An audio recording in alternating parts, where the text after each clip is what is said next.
আগামী নির্বাচনে সংরক্ষিত নারী আসনে সরাসরি ভোট চান উপদেষ্টা ফরিদা। বিস্তারিত সংবাদ। আগামী জাতীয় সংসদ নির্বাচনে সংরক্ষিত নারী আসনে সরাসরি ভোটের মাধ্যমে প্রার্থী নির্বাচন করা উচিত বলে মনে করেন অন্তর্বর্তী সরকারের মৎস্য ও প্রাণী সম্পদ উপদেষ্টা ফরিদা আক্তার।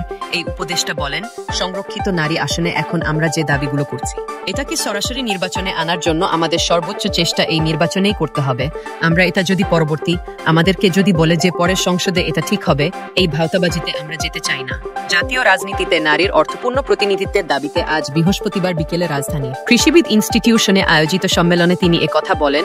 নারীর রাজনৈতিক অধিকার কোথায় শীর্ষক সম্মেলনটি আয়োজন করে নাগরিক সংগঠন নারীর রাজনৈতিক অধিকার ফোরাম। উপদেষ্টা ফরিদা বলেন, সংরক্ষিত নারী আসন রাখার মূল উদ্দেশ্য সাধারণ আসনগুলোতে ধীরে ধীরে নারীদের 50% প্রতিনিধিত্ব নিশ্চিত করা।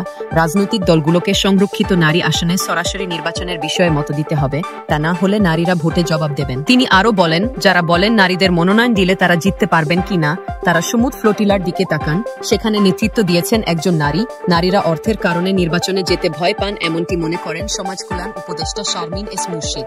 নারীদের জন্য রাষ্ট্রীয়ভাবে নির্বাচনী ব্যয় বহনের আহ্বান জানিয়ে তিনি বলেন, নারী প্রার্থীর ব্যয় যদি রাষ্ট্র দেয়, তাহলে নারী প্রার্থীদের আর্থিক জায়গাটা শক্তিশালী হবে এবং অনেক নারী নির্বাচনে অংশ নেবেন। এর মধ্য দিয়ে রাজনীতিতে পুরুষতান্ত্রিক বলয় ভাঙা শুরু করতে হবে। সময় উপস্থিত নারীদের উদ্দেশ্যে তিনি বলেন, এই নির্বাচনটা কিন্তু বাদ দেওয়া যাবে না। মেয়েরা, এই নির্বাচনটা বাদ দেওয়া যাবে না। সমাজ কল্যাণ উপদেষ্টা বলেন, দলগুলো নারীদের মনোনয়ন দেবে কিনা সেই আলোচনা বিতর্ক চলতে থাকবে।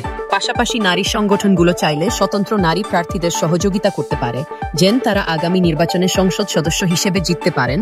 সুপ্রিম কোর্টের জ্যেষ্ঠ আইনজীবী সারা হোসেন বলেন, নারীদের জন্য সংরক্ষিত আসনে সরাসরি ভোটের মাধ্যমে নারী প্রতিনিধি নির্বাচন করতে হবে। তিনি বলেন, শুধু নারীদের অংশগ্রহণ নিশ্চিত করলেই হবে না, তাদের সমান অধিকার নিশ্চিত করতে হবে। দীক্ষ বিশিষ্ট সংসদ করা হলে সেখানেও নারীদের সমান প্রতিনিধিত্ব নিশ্চিত করার দাবি জানান তিনি।